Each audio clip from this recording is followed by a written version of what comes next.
What's up, AfterBuzzers? We are back here for another episode of Botched, Season 5, Episode 11. We're going to talk about Amanda, who wants to look like a real-life sex doll, Robert, who'd rather have a dad bod than a sad bod, and Kofa, who just wants the juice back in her face. Stay tuned.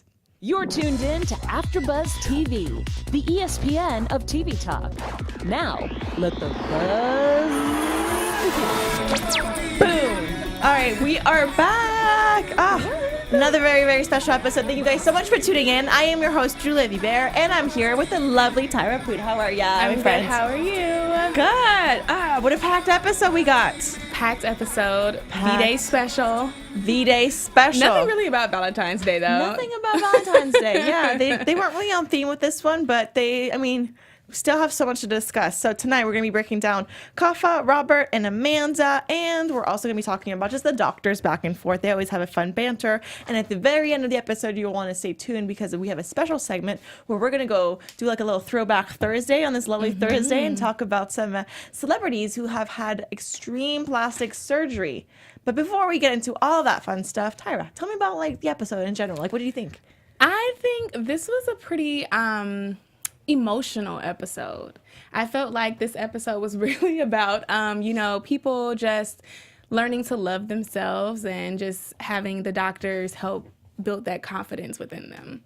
Yeah, I like that. I like all these stories where it's not really, it is about the plastic surgery for sure, but it's really this story, as you're saying, that just kind of this new step in people's life and figuring out new beginnings and just finding that new self-confidence. And I really like that. And on that sentiment, I think that's a great way to transition into Robert, one of our patients of this episode. So Robert was always super insecure because he was overweight, finally lost all the weight, and then decides to get plastic surgery because he has a lot of excess skin. Did you know that that's something that happens? People get excess skin? Yeah, it makes sense because like when you are overweight, like when people become that skinny, you do wonder it doesn't just like shrink, I guess. So yeah. Yeah, it's crazy. Yeah, how your body is. It can mold in different types, but again, sometimes it's not as quick as we want it to be. And we're not made out of Play-Doh, so that's why sometimes we need a little help from these surgeons. So unfortunately, though, he saw a surgeon who just basically just messed him up. Yeah. What did you think of his surgery? Well, before the surgery, he found the person on Yelp. You thought that was a warning sign? I think it was kind of weird to me. Unless maybe, he didn't really go into depth if he was Googling and then looked at Yelp reviews. But when I heard Yelp, I'm just like, okay, I don't know how I feel about that for a plastic surgeon. I don't know. I have to say, guys, when it comes to also Yelp and these websites, it's just, and in general, because we always talk about how you have to do your research and you have to have second opinions and all these things. I'm not discrediting Yelp. I just know that there's a lot of sources online, like these ratings, that aren't necessarily really reflective of a business. People, have big marketing teams who work for bigger companies. People will give incentive if you leave a review, and it's not always, black and white in that sense. So right. Be careful. But again, you can look on Yelp and you can look on whichever website, but cross-reference it, Yeah, most definitely. Yeah, ask to see what people's, rate successes and things like that. And anyways, if you guys actually want more information on what are some good steps to do if you're considering surgery and you don't really know what questions to ask, in last week's episode, at our end of our special segment, we were talking about the difference. Yeah. Dr. Nassif and Dubrow kind of gave us a little step-by-step of it. So. Exactly. So if you haven't done so already, go ahead and watch that episode. And before we go more into Robert, can you tell the fans a little bit more about AfterBuzz and all that good stuff? So, yeah, guys, we just wanted to say thank you for making us the ESPN of TV talk. For us to continue to grow, we could use your help. If you're on YouTube right now, hit that subscribe button. And if you're on iTunes, please give us a 5-star rating. But no matter where you are, leave us a comment so you can get involved in the conversation. Being a part of AfterBuzz means so much to me. I know it means so much to Juliet. And we truly appreciate you guys supporting us and doing what we love. Don't forget to tell your friends and keep enjoying our shows. Thank you so much for that. And guys, again, thank you so much for listening, watching, whichever preferred method is yours. We love it all, and we consider you guys our co-hosts. So again, those comments, and we will really take a look out for those. So thank you for that. Let's talk a little bit more about Robert, because I thought his story was very, very interesting. I was saddened by it because I feel like he did all this work, he lost the weight, but the results just weren't there. Yeah, and just like going back to his childhood and just like life in general, he just talks about how he always struggled and he always battled with things. His family, they weren't as wealthy, so they always ate fast food, which kind of helped with his weight gain. And then, he loses all of this weight just for the surgery to go horribly. So I really felt for him. I feel like he just really, had some issues. Yeah, he deserved a win. So I really was excited for him to meet with the doctors. But before he meets with the doctors, we kind of get to meet his friend. And what were your thoughts about her just as a friend? Do you think she was supportive? I loved her. She was so supportive. And it was shocking because, she talked about how, like, even though they are close friends, he still kept it. Like, that was her first time seeing, like, his actual skin, like, because he always wears his shapers. So I loved how she was supportive, not even knowing what the real issue was, but just like, just being that listening ear. And then even when she did see it, it wasn't like oh my God, like it was just like oh, okay, this is what you're talking about. We're going to get, you fixed.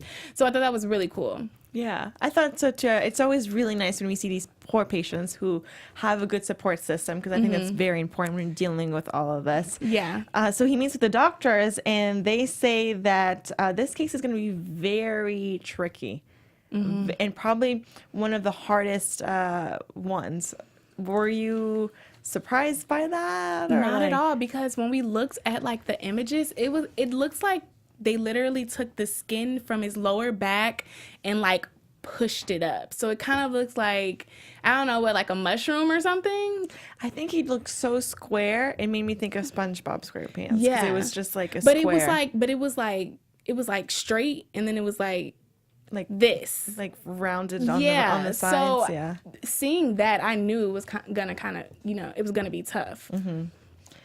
It was. But he seems just like he wants to get it done. It seems to me he just really want to get it done. And one of the quotes that he said, and really like got me, my eyes got watery. He said, "Honestly, when I see myself in the mirror, I don't think I see anyone who deserves anything." Literally the worst. I mean, I'm not going to say it's not that bad, because being in that situation, of course, it's awful, but it hurts my feelings that he feels that way, because, I mean, he's an attractive guy. He dresses really nice. So it just sucks that he feels that, low about himself, which he shouldn't. Like, under his clothes, it may have been a little not pleasing, but for him to have that quote, it just really was like, wow, really? Like, come on. Yeah, especially because it's a tough thing. Again, I can't speak because I'm not in his shoes, but no matter who you are or what you look like, you deserve something. Don't think of just your physical appearance reflects what you deserve in this world or not. So I thought that was really saddening, but I was excited to see him head into surgery. I was excited when the surgery was over, because we both don't like watching those. You were literally like, what were your thoughts of him post-op? He looked great. I mean, okay, so at first I was a little confused because he was wearing the shapers, so he still looked the same to me, but clearly underneath he looked different. So seeing like the actual images of before and after, I was like, wow, they really did a good job. But when he was going into his like big reveal party, I was like, wait, he looks the same. And I'm like, duh, because he had shapers on before, but he looked great. He looked great. Needless to say. And I loved seeing the look on his face. Yeah. Because he physically, his tummy talk was great, but yeah, it's just, he seems to find that new confidence, and I'm really happy for him. Yeah. And then he started crying, and then his mom started crying, and then I almost started crying. Aww. I know, it was so sweet. It really was so sweet. And I actually laughed, though, because when he was saying... When you laughed? I laughed at that moment when he was doing the interview, and he was like, I'm very happy. I'm very happy. Honestly, if I wasn't under so much medication, I'd probably be way more emotional right now. That was so funny. Yeah, because when you, okay, were you talking about the reveal party or the I was talking about just post-op, after surgery, all that. When he was with the doctors, I was kind of like, oh, he's kind of like blah. And then they switched over to that, and I was like, okay, that explains. He's just a little drugged up right now, but he'll be fine soon. I mean, think of you've had literally someone cut your chest. I mean, it's just so much. So you're under so many drugs. It's funny when they talk about that. But overall, I think he was a great patient. The doctors seemed happy to work with him. Seems like this is a new chapter in his life. So wish him the best. And let's talk about our other patients from the night. Yeah. Let's do it. Okay, cool. Let's talk about Kofa. Kofa and her. So I apologize if I'm mispronouncing this. I tried to spell it as best as I could. Her sarcoidosis. Sarcoidosis. So it was the disease that they mentioned a couple times throughout the show that she was diagnosed at around the age of 19 about. She started just seeing her facial features completely shift and just a lot of medical issues, and that revealed to be the issue. What did you think about her before and after pictures? Not surgery wise, just solely her face, at 19 to where she is now. At 19, to where she is now. I'm not going to lie. I thought it was a good job, like in her cheeks area, but like kind of like under her eye, it still kind of looks like. No, we're not on surgery yet. Just more so like the fact that she was diagnosed with this disease and her face completely started to shift. Were you shocked by just how much this disease has affected her? For sure. Yeah, it's like it looks literally just like skin and bone. It was just skin and bone. She like. Not to be rude, but it just kind of looks like a skeleton in a way. It was very scary, and I completely understand like why she would feel, that way. Yeah. And I thought it was interesting that because of that, she decided, there's not a lot of things I can control, but what I can control is the size of my breasts. So I'm going to get plastic surgery there because I can control that. I'm going to get them nice and big. People will look down there instead of up here in my face. But that didn't pan out too great, huh? No, not at all. I don't know. I think, unfortunately, me personally, knowing that I had this kind of condition with my face, I would have just been scared to try anything. And I don't know. I just think that would have just been my, like, determining factor. Like, okay, no, let me, like, just worry about my face first. Like, I don't know how my body's going to react to my boobs because I have this condition. So I don't know. I think it was kind of just like a huge risk, and it ended up being one. It really was. They turned out great for a while, though, because before she was like, I found some new confidence. I was out on these dates. Everything was great. Up until it wasn't, and they just started getting hard and shifting in different directions. And I just want her to win. So that's why I was excited she went to meet with the doctors. They seemed optimistic in the consultation. But it was interesting because we had to do work, but both doctors had to do work because one doctor was taking care of her face, and the other doctor was taking care of the breast. And I was hoping we get to see them operate at the same time, but that didn't happen. Yeah. Wouldn't that be cool? You think It would have been cool, but I feel like the way they, I don't think they would kid, with a human in front of them, but I don't know. It would have just been funny to see them operate together. That's what I was thinking. They should, I don't know if they can do that, but if it's not as much of a intense surgery, they should definitely do one. Just as a fun, cool segment or something. I would love that because I think they have so much back and a lot of great banter. Yeah. That I think it would be kind of nice to see them in the operating room, but and I don't know how they would work with each other in that sense. I think they'd be a business. I don't know because they seem professional. They just mess around when no one's really looking. Yeah. Maybe it's for the cameras. Yeah, maybe that's what it is.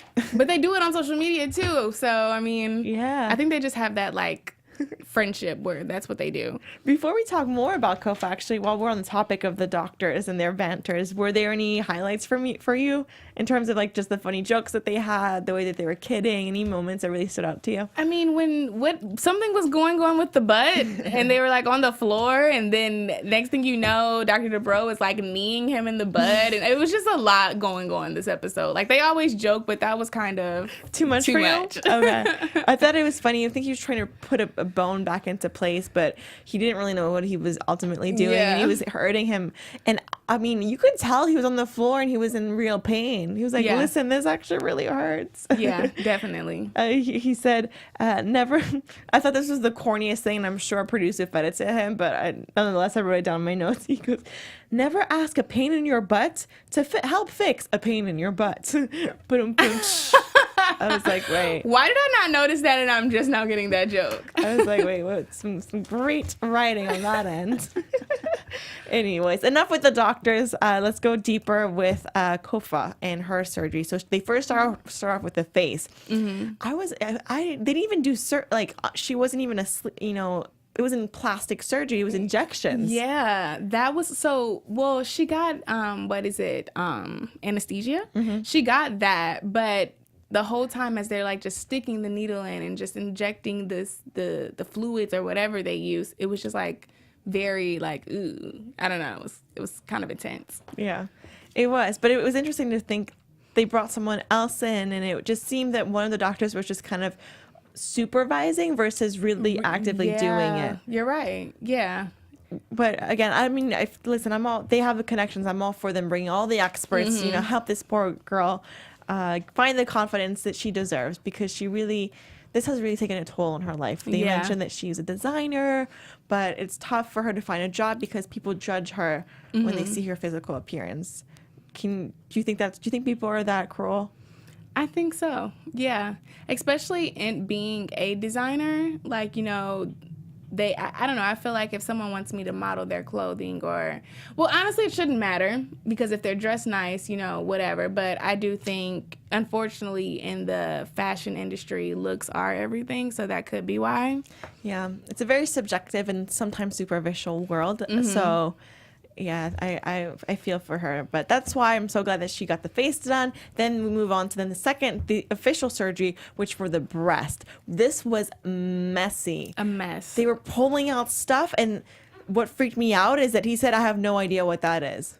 Yeah, they had to go run tests. Like, it was that bad. When a doctor you're under surgery and he says, I have no idea what this is, the substance in your breast, that's not reassuring. That's not reassuring. It's not okay. It's just completely scary. Like, her surgery, I was just like, I didn't even think the tests were going to come back well. I just thought it was just going to be like, no. You're done. You're done. Well, they ultimately decided to get rid of the implants, and then they just did a lift, which I thought was a good idea. You don't. Yeah. If you a good lift here and there can do an amazing job. You don't necessarily need to be living with silicone in your breast. Yeah, yeah. And for her case, and like I said, from her condition and all of that, I think it was just safe to keep her body as natural as possible. Yeah, I think so too.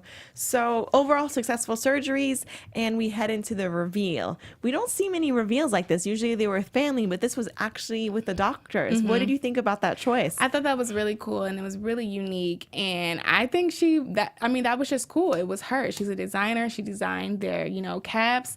I thought that was a great, thank you. Not only just from being in the office, but I'm going to reveal myself coming to you guys, and I have a gift at the same time. I thought it was really cute. Same, and they seemed so happy. They kept on you. They had a huge smile on their faces, and they were really, really touched by this gesture. They even told her, "Listen, we have thousands of patients. It's impossible for us to remember them all, but we'll never forget you." Yeah, I thought that was sweet. That was super sweet. Was super sweet.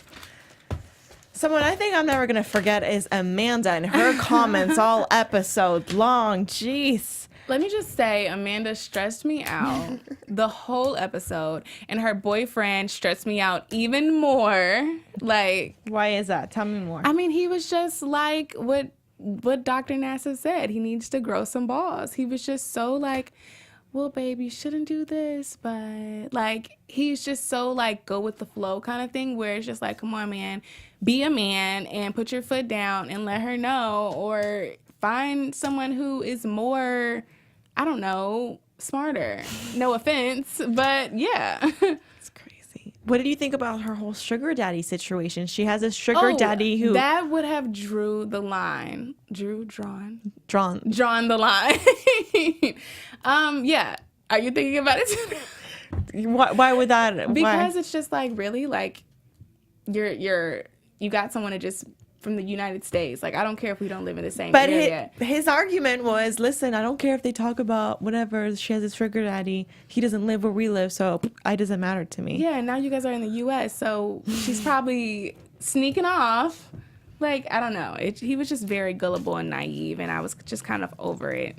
I just didn't understand him at all because, again, he's not speaking up. They've been together 2 years, but ultimately, in the grand scheme of things, isn't really that long. I think in 2 years, you're getting into a serious relationship, but 2 years and time span of a lifespan, not that long at all. Yeah. So I just don't understand why I don't fully understand this coupling, because she constantly is saying, listen, I love him, but I love plastic surgery so much more. So if I had to choose, it'd be plastic surgery. He's saying, I don't want her to get any more plastic surgery at all. So clearly, regardless of where you stand, you both have completely different wants. Yeah, he needs her more than she needs him. It's like, I don't know, maybe he's just that. I disagree. You think so? She freaking needs him. Well, not him right now. She needs him to wake up, but she needs someone in her life. This girl's gonna die. I mean, did she you hear needs the someone in her doctors? life, but like he's not playing an influence. It's like he's just sticking around just because. Like, I don't know. Like, I get what you're saying too, but if she's not even clicking about it. So it's just like, why are you still here? Is it because you want to be alone, or you don't want to be alone, or